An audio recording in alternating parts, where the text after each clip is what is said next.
Good day, everyone. I am Mary Jean Salameo, and for today's lesson, we were going to learn about Unit 4, the teacher as school culture catalyst, focusing to the topic organizational climate of school. So let's start by reading our objective. So at the end of the lesson, the students are able to define the concept of organizational climate within the school context. S. Identify the key dimension and types of school climate that influence the overall organizational atmosphere. A. Recognize the significance of organizational climate concepts in the school environment. Now, let's go by defining the concept of organizational climates of school. Concept of organization is a group of people working together to attain common goals. This is according to Moorhead and R.W. Griffin. An organization can be seen as two or more people working cooperatively towards a common objective or a set of objectives. This can be same purpose, common goal. This goal either unattainable by individuals working alone or if attainable individually are achieved more efficiently through group efforts. This means that this is a sort of group activity requires cooperation without which member may work at, at cross purposes and those miss the benefits of association. Now let's go to the concept of climate. Other similar commonly used terms are tone of the organization, environment, personality of the organization, or organization's climates. This feeling, which enable us to know that one organization is different from other, is relatively intangible yet have some proof of the atmosphere of one organization differing from that of another. In the term climate is coined to refer to the general feelings tone of persons in group towards each other and some of the attitudes they reveal in their behavior. For example, in one organization, members are seem relaxed and at ease with each other, while in another way may find greater tension which is seen on members' faces, their speech, how they work, and etc. In some organization, the boss may be showing authority and status. The two concepts, which is organizational and climate, are combined.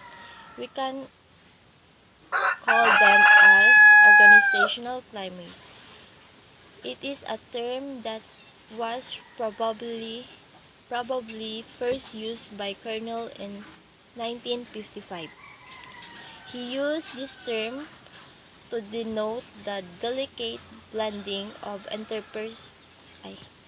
interpretations or perception by person in the organization of their job or rules in relationship to others and their interpretation of rules of others in the organization. He interprets organization in the sense of a formal instructor. R. Greece, 1957, used the term personality for organizational climate, while some other refer to the term as general flow of behavior and feelings and feel the organizational climate to be the interaction between environmental and personal variables of members of group which operate in an organization.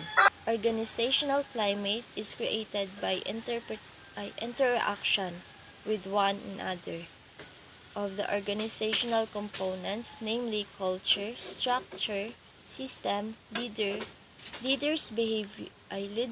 behavior, and psychological needs of the member of the organizations. Now let's move on to the 8 dimensions of school climate.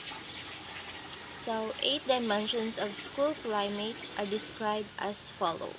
First, teacher's behavior, group characteristic. Number 1, disengagement. Refer to a teacher's tendency to be not with it. In short, this focus on the teacher's behavior in a task-oriented situation. Faculty meetings are useless.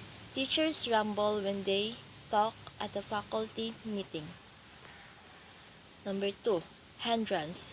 Refer to the teacher's feeling that the principal burdened them with routine duties, committee demands, and other requirements which they feel are unnecessary work. They feel that the principal is hindering rather than helping their legitimate work. Number 3, spirit. Refer to the moral of teachers, a feeling that their social needs are being satisfied and that they are at the same time enjoying a sense of accomplishment. They support open and professional interaction among teachers. Next is intimacy. Refer to a teacher's enjoyment of friendly social relationship with each other. This dimension describes a social need satisfaction which is not necessarily associated with task accomplishment. Teachers know each other well, are close personal friends, and they socialize. Next is principal behavior or leader's characteristic. First is aloofness. Refer to the behavior of the principal which is characterized as formal and impersonal.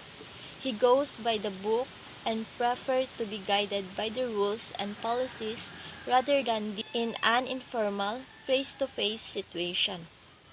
Second, production. Emphasis refer to the behavior of principal which is characterized by close supervisor of the staff. He is highly directive. His communication go in one direction and he is not sensitive to feedback from the staff. The principal monitors every teacher's do. Trust refer to the behavior of the principal which reflect his evident effort in trying to move the organization. This behavior show the principal's attempt to motivate teachers through examples set personally. His behavior is viewed favorable by the teachers. 4. Consideration refer to the behavior of the principal with an inclination to treat teachers humanly, to try do something extra for them in human terms. Principal uses constructive criticism. The principal listen. The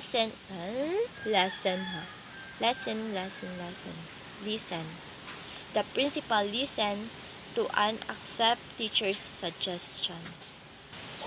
Now that we are done to the 8 dimensions of organizational climates of principal and teachers, let's go or move on to the topic of types of organizational climate.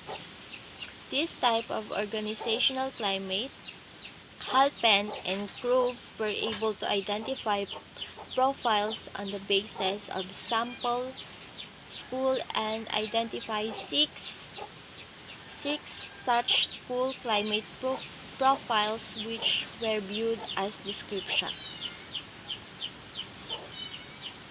So the 6 school climate profile are the following.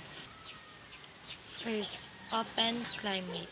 Open school climate is characterized by teachers' relations that are professional, collegial, friendly, and committed to the education of students. The principal is supportive and professional and does not restrict or direct teachers with orders. They are intimate and friendly with one another.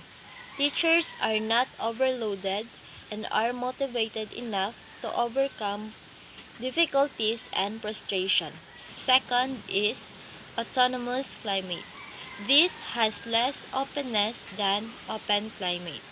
The headmaster or principal give almost complete freedom to the teachers to provide their own structure for interaction so they can find ways within a group for satisfying their social needs. Third, control climate is manifest lesser degree and openness than both open and autonomous climate types. The climate is marked by emphasis on achievements at the expense of satisfaction of social needs. 4. Familiar climate. A healthy school climate is characterized by institutional integrity. Teachers from destructive outside forces. The principal has influence with superior, gets needed resources, and has an integrated leadership style that is concerned with both the task and hand of the social well-being of the teachers. 5. Paternal climate. An unhealthy school climate is vulnerable to interacted outside forces. Principal has little influence with superior. Resources are scarce, and the principal neither set direction nor is support teachers. This climate is characterized by an effective attempt of the principal to control teacher as well as to satisfy their social needs. He is everywhere at once, checking, monitoring, and telling people how things should be done. But still, nothing seems to get done. The climates show more closeness than familiar type climates. 6. And the last, close climate. Close climate is characterized by teachers' relations that are disengaged, distant, suspicious, and non-professional. The principal is directive, restrictive, and not supportive. This is the most close climate and the least genuine, and it characterizes the other extreme of the climate spectrum. The principal is ineffective in directing the activities of teachers. At the same time, he is not inclined to look out for their personal welfare. He set He set up rules which are normally arbitrary. He will go by the book rather than get too involved personally with teachers and their problem. His work are hollow and himself possesses little tears, and he goes not motivated in teachers by setting good personal example. And that's all about my report. Thank you.